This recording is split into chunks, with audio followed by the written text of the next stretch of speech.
दर्शकों, जैसा कि हमने जाना था, माता सबरी से राम जी मिलकर आगे की ओर बढ़े और सुग्रीव के पास पहुँचे। फिर उन दोनों में मित्रता हुई। फिर दोनों एक दूसरे को अपने अपने बारे में वृत्तांत पूर्वक बताया। फिर उन्होंने ये भी बताया कि बाली मेरा भाई मेरी पत्नी का अपहरण कर लिया है, जिससे उनको बहुत ही दुख लगा और वो बाली के वध की योजना तैयार किए। अब श्री राम जी बाली के वध और पुरुषार्थ का कुछ अनुमान देना उचित समझा। उसने दुंदर्भिक नामक अति भयंकर पराक्रमी दैत्य को मारकर अपनी लाश को मतंग वन में फेंकने की घटना बताई और कहा, बाली का जीतना असंभव है, इसीलिए मुझे यह शंका है कि आप किस तरह उसका वध कर सकेंगे। उस पर लक्ष्मण जी हंसते हुए कहा कि कौन ऐसा काम है जो तुम्हें इन पर विश्वास नहीं है। वे सुग्रीव ने साल के 7 वृक्षों को दिखाते हुए पूर्व काल में बाली इन 7 वृक्षों को एक एक करके कई बार बिंध डाला है। अतः यदि श्री राम इनमें से किसी एक वृक्ष को एक ही बाण में छेद डाले तो मुझे बाली के मारे जाने का विश्वास हो जाएगा। श्री राम ने तब अपने हाथों में धनुष लिया और एक तेजस्वी बाण और साल वृक्षों को छोड़ दिया। यह बाण उन 7 साल वृक्षों को बिंध कर धरती में समा गया। सुग्रीव ने यह देखकर आश्चर्यचकित रह गए और बड़े प्रसन्न हुए। श्री राम ने सुग्रीव से कहा, तुम आज किष्किंधा चलते हो या तुम आगे जाओ। बाली का युद्ध को ललकारते हुए भयंकर गर्जना की। श्री राम और लक्ष्मण वृक्षों की आड़ में छिपकर खड़े हो गए। बाली क्रोधित होकर घर से निकला और दोनों में भीषण युद्ध हुआ। श्री राम हाथ में धनुष लेकर दोनों की ओर देखे। दोनों इतने मिलते जुलते थे कि उन्हें यह पता ही न चला कि सुग्रीव कौन है और बाली कौन है। सुग्रीव बाली के ब्रज सदृश मुष्टि प्रहार से घायल होकर ऋष्यक पर्वत की ओर भागे और अपनी जान बचाई।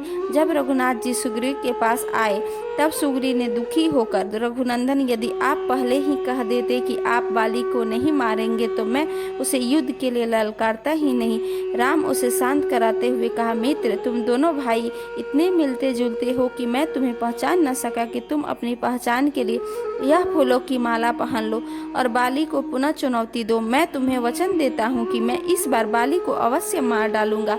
सभी फिर किष्किंधा की ओर गए और सुग्रीव ने बाली को ललकारा। बाली अत्यंत क्रोधित होकर फिर आगे महल से निकला। उसने पत्नी तारा का आसन संकट को भांपते हुए अपने पति से कहा, स्वामी, कल इतने घायल होकर भी आज भाई पुनः युद्ध की चुनौती दे रहे हैं। ऐसा किसी शक्तिशाली सहायक के बिना नहीं हो सकता। अच्छा होगा यदि आप अपने भाई के प्रति वैर भाव त्याग कर देते। पर बाली ने अपनी पत्नी की एक न सुनी और सांसें खींचता हुआ नगर की ओर निकला। दोनों भाई भयंकर युद्ध शुरू हो गया और दोनों श्री राम ने जब सुग्रीव को कमजोर पड़ते देखा तो उन्होंने विषधर सर्प के समान एक भयंकर बाण छोड़ा, जिससे बाण बाली के वक्ष स्थल को चीर दिया। तब श्री राम जी अपने साथियों के साथ मरणासन वाली के पास समीप पहुंचे। वाली ने राम को कठोर वाणी में कहा, मैं तो आपसे युद्ध नहीं कर रहा था, तब आपने छिपकर अधर्म पूर्वक मुझे निरपराध को क्यों मारा। इसके उत्तर में श्री राम जी ने कहा, तुम धर्म की व्याख्या करने योग्य नहीं हो। तुमने अपने छोटे भाई सुग्रीव की पत्नी, जो तुम्हारी पुत्री के समान है, अपहरण कर लिया। इसी पाप का दंड देने के लिए मैं तुम्हारा वध किया हूँ। वाली ने अपने भूल का एहसास किया और अपनी पत्नी तारा तथा पुत्र अंगद के राम को संरक्षण में दे दिया।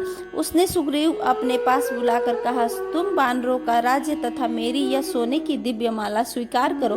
अंगद को अपने पुत्र के समान समझना और श्री राम का काम निष्ठा पूर्वक करना।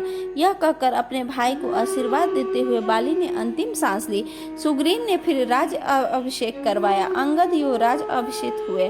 शीघ्र ही वर्षा ऋतु आरंभ हो गई। श्री राम लक्ष्मण के साथ प्रश्नवर्ण गिरी रहने लगे। वर्षा ऋतु समाप्त होने पर सुग्रीव जी हनुमान जी से निवेदन किया कि अब शीघ्र ही सीता जी की खोज आरंभ होनी चाहिए। सुग्रीव ने अति विलंब सेनापति नील को समस्त दिशाओं में संपूर्ण वानर सेना एकत्र करने की आज्ञा दी। इधर राम जी यह सोचकर सुग्रीव को निश्चित लक्ष्मण और चेतावनी देने भेजा। लक्ष्मण किष्किंधा गए और क्षुब्ध होकर अंगद अपने आने का समाचार सुग्रीव को देने को कहा। जब अंगद ने सुग्रीव के लक्ष्मण के क्रोधित होकर आने की खबर दी तो सुग्रीव अत्यंत भयभीत होकर तारा को लक्ष्मण को शांत करने को भेजा। तारा ने लक्ष्मण को आश्वस्त किया, सुग्रीव सीता जी की खोजने के लिए उद्योग आरंभ कर चुके हैं। पर